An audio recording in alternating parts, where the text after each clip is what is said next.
I mean, obviously, these protesters are here and came from every corner of the country to protest an underlying issue. There are so many people out there engaged in a broader act of mayhem. If we could be using Section 63 of the Criminal Code, unlawful assembly, and if it would be possible to get a judge to declare under that section of the Criminal Code an unlawful assembly, which I understand would allow the mayor to then declare a riot, and in turn would allow us to do some mass arrests. I think what you're referring to is the Emergencies Act that was passed in 1988 as the successor to the War Measures Act. There are extraordinary powers that are available under that. That is, as you can expect, an extraordinary step.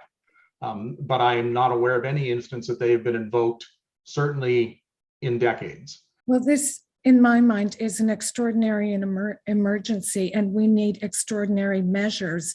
We cannot allow this kind of terrorism in our community to continue in this way. And so I would implore our legal minds to tell us what we need to do today, who we need to ask for what authority to help us to bring this to a conclusion.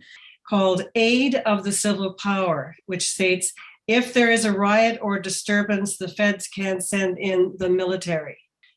We have to use every tool available in a toolbox in order to bring this to a successful and a peaceful closure. We're worried that this, everybody who's unmasked and forcing others to unmask this is going to be a super spreader event, whether they're outside or not. Have we not put all the levels of government and the decision makers in a room to determine, because this is an unprecedented situation? Please, I'm begging you, give us some answers. The Prime Minister has to make a statement on this. They're not going to go away until they hear from him. He can't ignore this anymore. This is in his front yard. This is his city.